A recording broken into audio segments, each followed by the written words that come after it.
जे क'क्राझार फरायसालिमाया जे क'क्राझार बुहुम फरायसालि जे जाबाय दिनै आसामनि रायजो बेंगिरिया दा आसाम गेजेट मोनसे फोसावनानै बेखौ जे आयेनाव बारस्लायहोबाय बिनि थाखाय आङो बिथांखौ साबायखर बावो। खाथियाव थानाय धुबुरी बङाइगाव खाथि खालानि जे जिल्लाफोर बे जिल्लानि फरायसाफ्राबो बड'लेण्ड इउनिभारसिटियाव फरायफैनायनि थाखाय गोबां फरायसाफ्रा एडमिशन लानो खाबु मोनामोन।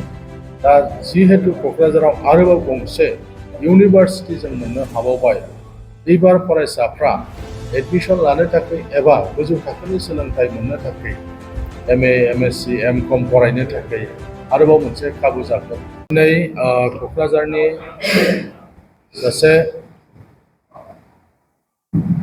सुबुं महरै आरो क'क्राझारनि सासे MLA महरै आङो आसामनि मानगोनां रायजो बेंगिरि, आसामनि मानगोनां गिबि मन्थ्रि डक्टर हिमन्त बिश्व शर्मा आरो लोगोसे आसामनि सोलोंथाइ मन्थ्रि डक्टर रनज पेगु बिथांमोनखौ आं साबायखर बावदों जे जोंनि क'क्राझाराव गोबाव बोसोरनिफ्राय लुबैबाय थानाय आरो 2 बोसोर सिगां आसामनि मानगोनां गिबि मन्थ्रिया फोसावलांनाय बायदि क'क्राझार सरकारि जे फरायसालिमा, बे क'क्राझार सरकारि फरायसालिमाखौ क'क्राझार मुलुगसोलोंसालि जे आबुं महर होबाय, बिनि थाखाय आङो दिनै बे समाव बिथांमोनखौ साबायखर बावदों।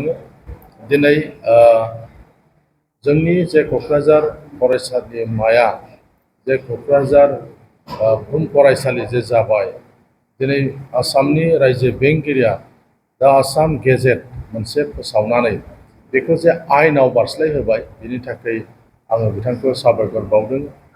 क'क्राझारा बिटिआरनि केपिटेल जानायलाय बिटिआर ओनसोलनि 9 जिल्लानिफ्राय फैनाय फरायसाफ्रा क'क्राझाराव थानाय बड'लेण्ड जे इउनिभारसिटि, बे इउनिभारसिटियाव गोबां फरायसाफ्रानो मुं थिसन्नो थाखाय खाबु मोनामोन। मानोना जोंनि बिटिआर हालामनि फरायसाजों लोगोसे क'क्राझारनि खाथियाव थानाय धुबुरी बङाइगाव खाथि खालानि जे जिल्लाफोर बे जिल्लानि फरायसाफ्राबो बड'लेण्ड इउनिभारसिटियाव फरायफैनायनि थाखाय गोबां फरायसाफ्रा एडमिशन लानो खाबु मोनामोन।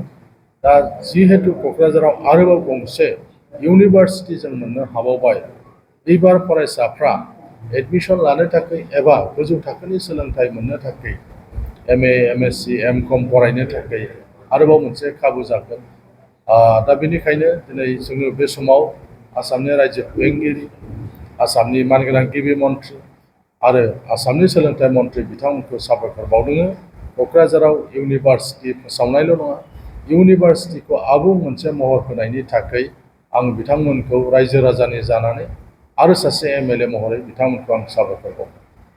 मोनसे फोसावथाय, नोंथांमोननि ओनसोलाव सोरबाफोर ड्राग्स एबा फेग्रा मुवाजों नाख्रेबजानानै थानाय सुबुं दं नामा? जुदि नोंथांमोननि ओनसोलाव सोरबाफोर ड्राग्स एबा फेग्रा मुवाजों नाख्रेबजानानै थानाय सुबुं दं, अब्ला नोंथांमोननि थाखाय मोनसे मोजां खौरां। ड्राग्स एबा फेग्रा मुवाजों नाख्रेबजानानै थानाय सुबुंफोरखौ फाहामथाय होनो थाखाय नोंथांमोननि गेजेराव लानानै फैदों मोनसे रिभाइभ रिहाबिलिटेसन सेन्टार। जुदि नोंथांनि नखराव आरो नोंथांनि ओनसोलाव सोरबाफोर ड्राग्स एबा फेग्रा मुवाजों नाख्रेबजानानै दं, अब्ला नोंथाङा रिभाइभ रिहाबिलिटेसन सेन्टाराव फाहामथाय होफैनो हागोन। मंगलदै 1 नं बामुनपारा दरंआव थानाय रिभाइभ रिहाबिलिटेसन सेन्टाराव नोंथाङा ड्राग्स एबा फेग्रा मुवाजों गोदोसोनानै थानाय सुबुंफोरखौ फाहामथाय होफैनो हागोन। नोंथाङा नोंथांनि ओनसोलनि फेग्रा मुवाजों गोदोनानै थानाय सुबुंफोरखौ बे रिभाइभ रिहाबिलिटेसन सेन्टाराव फाहामथाय होनानै सासे राफोद आरो मोजां सुबुं खालामनो हागोन। गोबां बाथ्रा मिथिबावनो थाखाय नोंथाङा 9859262926 60030927006 नैबे होनाय जानबुं नम्बराव खौरां लानो हागोन।